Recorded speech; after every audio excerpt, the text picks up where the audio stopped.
do to me? You a fuck nigga, stay up in your lane. South side, been ready. North side. Oh, love one and one love. I don't care what they say about. Don't care what they say about.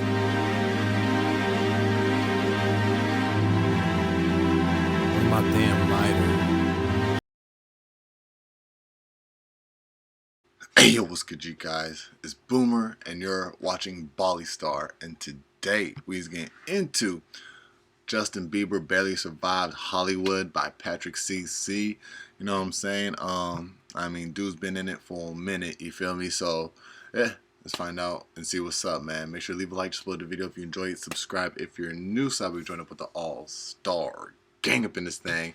Let's get straight on into it, man. Let's go. Justin Bieber is probably the last person on earth you feel bad for. The blonde-haired, blue-eyed tween made a few YouTube videos singing in 2007, got swooped up by the major record labels, and they forced his generic pop songs onto us. Then every young girl in the world became obsessed with him, making him millions of dollars and keeping his songs in rotation on the radio. He was an easy person to hate or just completely disregard. However, in the early 2010s, he started to change. He was lashing out in public, assaulting people, and starting to confirm people's suspicions of him being a snobby rich brat. And although this video is not going to be me trying to convince you that Justin Bieber is an unproblematic saint, there is another perspective to consider that might make his antics a little understandable. For example, the many times he was blatantly assaulted or harassed in public. Can I say this? Lean into me again.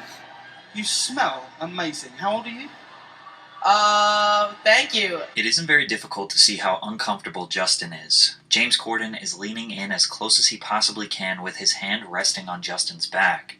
Thank you so much. Look at him. Look at what a beautiful face. All right. Rubbing Justin's face was just disrespectful, but he couldn't resist touching the boy. Bieber awkwardly tries to go along with the joke, but James makes it even worse. Voted to just do it. Don't mess around. Don't tease me, Bieber. People couldn't keep their hands off Justin, including Katy Perry, who had to get herself a handful as she mouths to the camera, "Sorry, Selena." At the end of this interaction, Justin says, "We can do that forever if you want," which made some people think that End of this interaction, Justin says, "We can do that forever if you want," which made some people think that he was okay with this behavior. Even David Letterman put his hands on Justin. During the 2012 interview, David insisted on denouncing Justin's tattoos. Is that a new tattoo? This is a new tattoo. Oh, God, how many do you have? I have a couple, just a couple.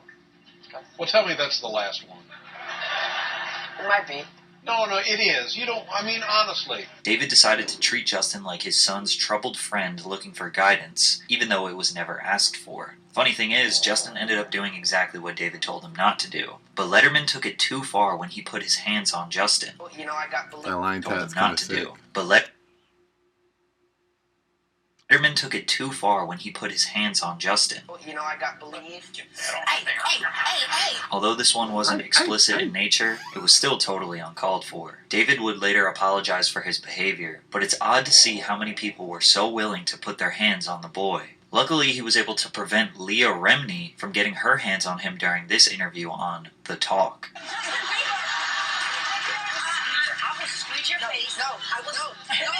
Look at the black boy behind him. Hold on, I'm pretty sure y'all didn't catch that. Look at the black boy right there.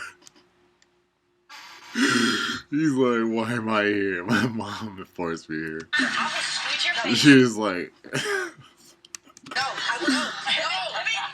Justin had to shout no 5 times before she would stop, but that's not all. Earlier in this segment, she was forcing him to answer a really strange would you rather question. Would you rather have to be naked on stage during one full song, or drink a cup of blended worms?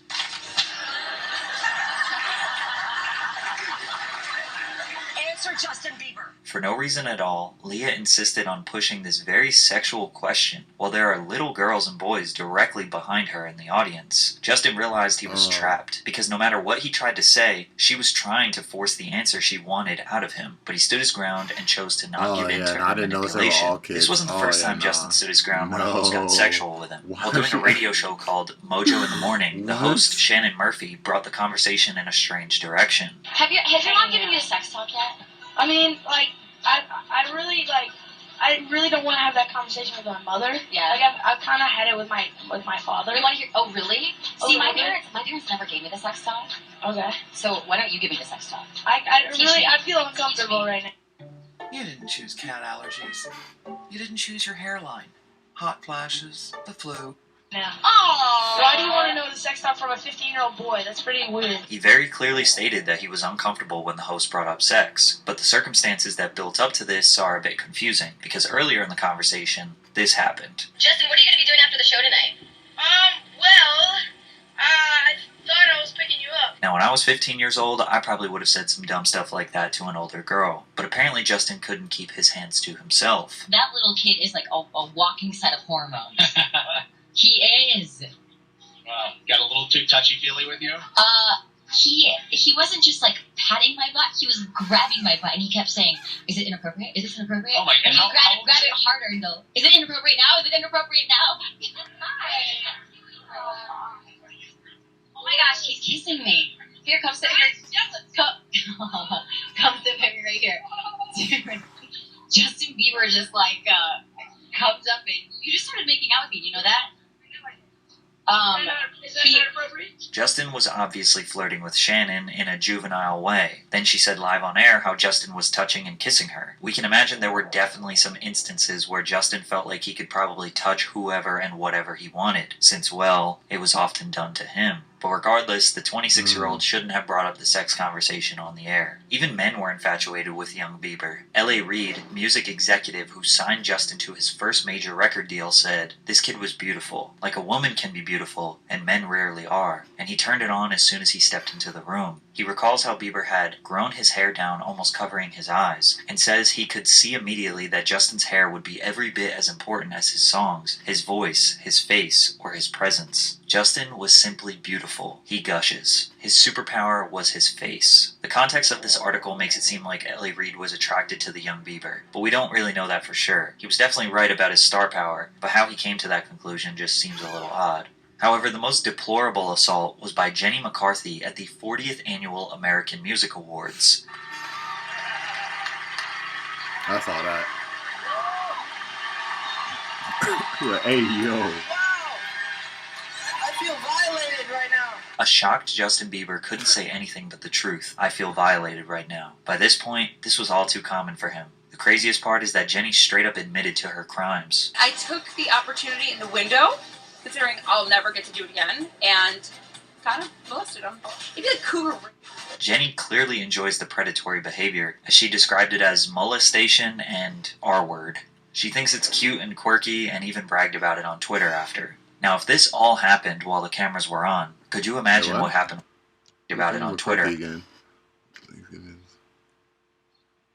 after? Now, if this all happened while the cameras were on, could you imagine what happened while the cameras were off? Just like many child stars, Justin turned to drugs. Every teenager experiments, but he was trying to cope and escape, which led to behavior that left a permanent stain on his reputation. For all the people that hated Justin, he was about to give them a stronger reason. And for all the people with unrealistic expectations, they were about to be crushed. His first controversy began in 2013 when TMZ leaked photos of him holding what appeared to be a blunt. Although Justin faced no charges for the incident, this was our first clue that Bieber was beginning to shed his wholesome image. Things took a turn for the worse later that same year. While on the European leg of his Believe tour, Justin stopped in England just in time for his 19th birthday. Later that day, Bieber tweeted, "Big night ahead," anticipating his birthday celebration. He and his entourage had planned a $8,000 birthday bash, booking tables at the Cirque du Soleil Club in Soho. Unfortunately, the celebration didn't meet expectations after members of Justin's entourage were denied entry into the club because a few of the members of Bieber's party were under the suitable age of 18. Justin tweeted,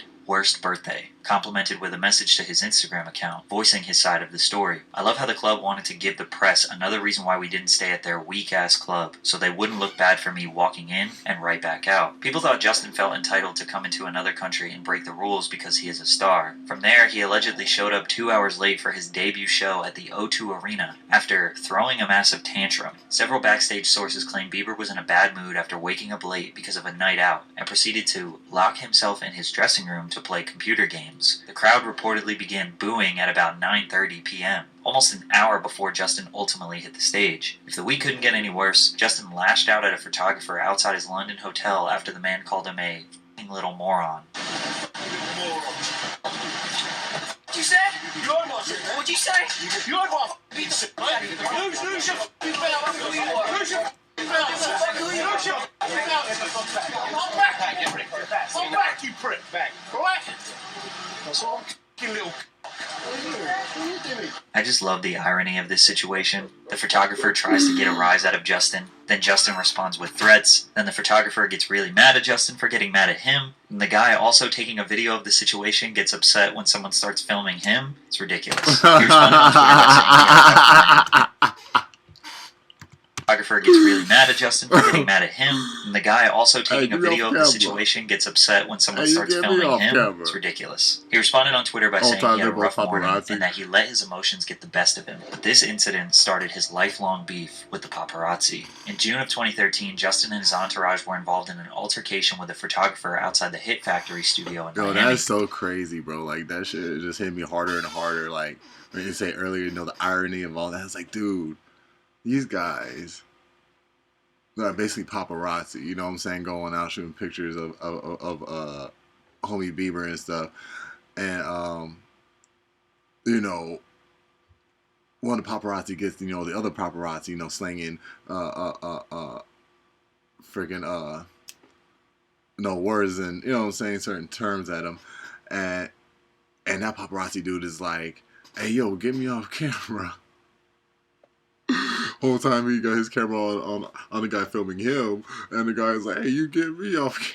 Like, dude, both of y'all getting both of y'all went there to get another person on camera, yet y'all don't like getting the camera put on you.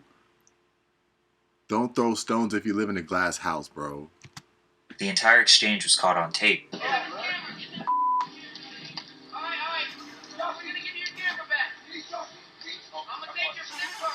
Later that same day, Justin was skateboarding outside the Hit Factory when another photographer began snapping photos of him. Bieber's bodyguards allegedly rushed the photographer, and one started choking him. The photographer claimed that he grabbed his camera and removed the memory cards. It seemed like every few months there was another controversy, just slowly chipping away at his reputation. Like when he peed in a clean kit while partying. The memory cards. It seemed like every few months there was another controversy, just slowly chipping away at his reputation. Like when he peed in a cleaning bucket while partying. Justin and his friends left a nightclub through the restaurant. I mean, I ain't gonna lie, bro. That I don't know. Maybe that's just to me. Like, that could seem like a prank to do, especially when you're famous. It's like, I'm so famous I could piss in a fucking mop bucket. I mean, that seems like something you can do when you're normal too. You know what I'm saying? When you're hella drunk, out on the town, you know what I'm saying? Just happen to see a mop bucket, right there in the bathroom. You're just like, I mean, I don't know. Again, it seems like a prank. Like, it's a crazy a prank, but entrance before stopping to relieve himself in the kitchen. More specifically in the bucket that is filled with water to clean the floors. This is just another inconsiderate drunk teenager doing what a million others have done before, but Justin should know better. Then while passing through China during the Asia leg of his Believe tour, a picture was posted of him being carried up the stairs, which caused people on the internet to label him as a diva. His controversies were definitely minor in the beginning. He was being heavily criticized, attacked in blogs and by TMZ for the situations that were pretty small, but the controversies just never stopped. The coverage got more detailed, and the reactions just got worse, including the time he caused an entire revolution in Colombia. In November 2013, Justin was undergoing the Latin American section of his Believe tour. While in Bogota, Colombia, Justin snuck out of his hotel to do graffiti in an area where graffiti is banned. He painted a marijuana leaf and the Canadian flag while the police provided him with security. We aren't sure why the police decided to protect him, and the locals were outraged, because 2 years prior, a police officer shot and killed an unarmed 16-year-old kid while he was spraying graffiti in an area similar to the one where Justin did his. Rebellion against law enforcement broke out because if Justin Bieber can spray graffiti, so can they. And if the police protected Justin, they should defend graffiti artists instead of harassing and incarcerating them. 300 artists came together and occupied the area where Justin sprayed his graffiti, and over 24 hours painted more than 700 pieces of graffiti. Justin Bieber was the cause for all of this to happen. The poor dude had no idea what he sparked, said one of the young graffiti artists. The rebellious graffiti trend spread like wildfire to other major cities across Colombia, with hundreds of other artists joining the movement. He also had a spitting problem, with multiple reports over the years of him spitting on people during violent outbursts, including his own fans, who were visiting him outside of his hotel in Toronto where he spat down on them, breaking out into laughter with his buddies. And he took a photo of his view, which was posted on Instagram sporting a caption about how he has the best fans in the world. In 2014, he spat in his neighbor's face after a heated argument, which started by Justin driving his Ferrari at over 100 miles per hour down the road. When his neighbor confronted him at the front doorstep, Justin told him to get the F out of here, before spitting in Jeff's face and saying, "I'm gonna effing kill you." A year later, he had another altercation with the same neighbor, which resulted in Justin throwing 24 eggs at his neighbor's house. Hey, fuck you, asshole! I got another one for you, actually. Yeah, come right over here, you motherfucker. Call the cops. Months later, Justin pleaded no contest to 1 count of misdemeanor vandalism for the incident. In exchange for the plea, he was ordered to pay $80,000 in restitution and to stay away from his former neighbor and the neighbor's family for 2 years. By this point, Justin kind of proved he was a privileged boy with an attitude problem, but this last controversy would send him spiraling down. In June of 2014, a video emerged of the 15-year-old Justin telling racist jokes about black people, using the N-word multiple times. As the video went viral, Justin issued an apology, stating, "I thought it was okay to repeat hurtful words and jokes, but I didn't realize at the time that it wasn't funny and that, in fact, my actions were continuing the ignorance." Some people gave him the benefit of the doubt, that he was young and dumb, but then a second video showing a 15-year-old Justin circulated. Similar to the first, he sang his own song, "One Less Lonely Girl," replacing the lyrics with "One Less Lonely" and using the hard R, stating that if he were to kill one, he would be part of the KKK. He apologized again a day later and was released, stating, "Facing my mistakes from years ago has been one of the hardest things I've ever dealt with, but I feel I need to take responsibility for those mistakes and not let them linger. At the end of the day, I just need to step up and own what I did. Once again, I'm sorry for all of those I let down and offended." I don't think I really need to explain why people were absolutely outraged with this. And for a lot of people, once they saw these videos, their mind was made up about Justin Bieber, and they're never going to change their mind. And I can't blame them for that. Justin dragged his reputation to an all-time low. He was stamped as just another child star gone mad. After a drunk driving incident in Miami, he was never the same. Justin was seen at SET nightclub in Miami Beach, Florida. He left the venue driving a yellow Lamborghini before police spotted him in a residential neighborhood. Bieber's entourage allegedly blocked the street so he could drag race singer Khalil, who was driving a red Ferrari. Authorities initially conducted a traffic stop for drag racing, but arrested Justin once they realized he was intoxicated. He was arrested on suspicion of driving under the influence, driving with an over 6-month expired license, and resisting arrest without violence. His mugshot depicting him smiling was concerning to fans. Police claimed Bieber told authorities he consumed alcohol, smoked marijuana, and took prescription drugs. He and Khalil were locked up in a jail cell for 10 hours. Justin was later released from these charges on a $2,500 bond. A toxicology report revealed that Bieber had THC and Xanax in his system at the time of his arrest. Following Bieber's arrest on the DUI charge, more than 270,000 people petitioned the White House seeking to have him deported from the United States. Although the number of signatures received was sufficient to require a response under published White House guidelines, the Obama administration didn't take the petition seriously. But it turns out behind the scenes, Justin had a much worse drug problem than people realized. There was a time where I was sipping lean, I was popping pills, I was doing Molly, shrooms, everything. And it was just an escape for me. I was just young.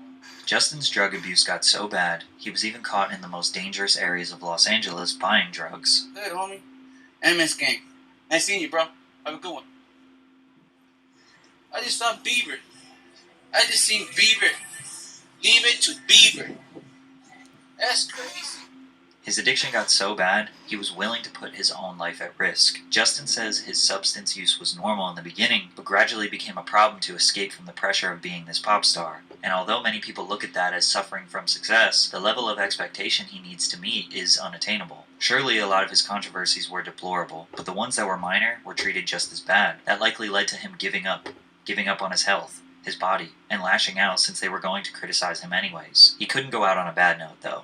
So he made one last push after teaming up with Skrillex to produce a number of different sounds. Where Are You Now? Then What Do You Mean? Which was his first #1 hit single. Sorry, which kind of doubled as his apology to the world for his behavior. Love Yourself, and plenty of other radio hits to help him release his most successful album of all time, Purpose. It's hard for his opposition to feel bad for him when in the end, all of it's like it was the first Justin Bieber album I ever like even attempted to listen to.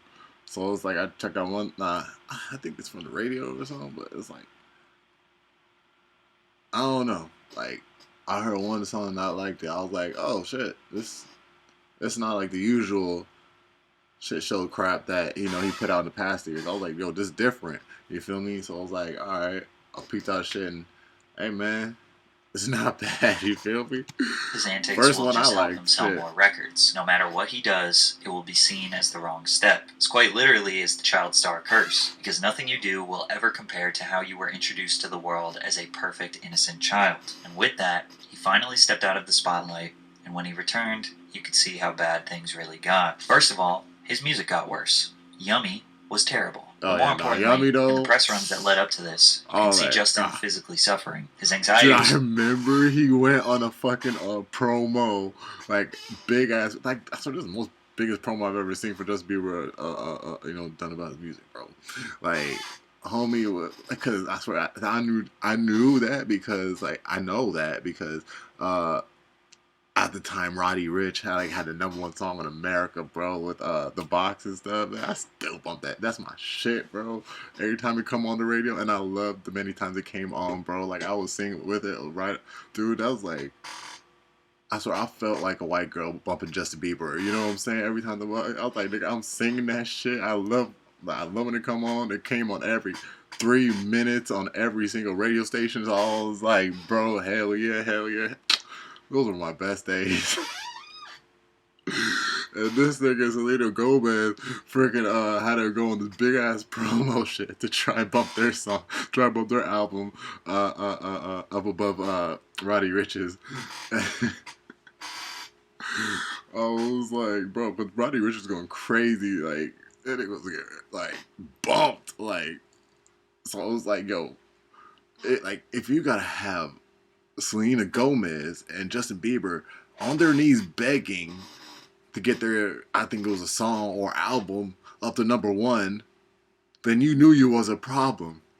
You feel me? I forgot the lyrics right now. Don't dance it. I'm gonna go crazy. Hey. So bad to the point where he was constantly fidgeting, slumping over, not looking at people. What that does to a person's brain at such a young age or any age, when you're surrounded by that kind of noise and excitement for so long. I mean, did you realize that was, I mean, looking back on it, what it was doing to you? Perhaps the most profound moment was during his Zane Lowe interview when he asked Justin about Billie Eilish, since Billie in 2020 was the 18-year-old pop star who was thrown into the industry very similar to Bieber. Justin felt like he wanted to protect her. Yeah, so, yeah. I just want to protect her, you know? I don't want her to lose it. I don't want her to, go through anything I went through. I don't wish that upon anybody. So, yeah, if she ever needs me, I'm just a call away. Just the mere thought of Billie enduring what Justin had to endure brought him to tears, and recalling those dark moments in his life made fans realize that this was not fake. This young man was likely abused by this industry. Justin's antics have slowed down considerably. He is 29, has a child and a wife he's fully focused on. Does he still have an entitled pop star attitude at times? Absolutely. Does he still have beef with the paparazzi? You bet. Some of you will never see Bieber as anything but a privileged boy who didn't have to put in much hard work to see the heights of the music industry. But even the benefits of his success, being universally loved, being praised, and constantly receiving validation, are also bad. Variety magazine dubbed him a once-in-a-generation superstar who charted a swift and stunning rise from precocious YouTube talent to global phenomenon. How the heck do you live up to that? Bieber was being cheered and rewarded for a smile and a hair flip. The world put him on this unsustainable pedestal, which ultimately caused him to break. All I know for sure is, no money or fame is worth whatever the heck he had to endure to get it. Alright, you guys, so that was Justin Bieber, Barely Survived Hollywood by Patrick CC, a well done, put together video. You know what I'm saying, by Patrick. Yeah, I mean, I think it's whatever. I just like this one album. You know what I'm saying? But shit, y'all let me know your thoughts about it down in the comment section down below. You already know it's Boomer, and you were watching Bali Star. You feel me? Make sure to leave a like, just below the video if you enjoyed it. Subscribe if you're new, so that we can join up with the all-star gang up in this thing. Hey man, brand new album, The Cursed Blessing, is out now. Make sure you go peep that 100. Ooh! I don't know what to do. I just want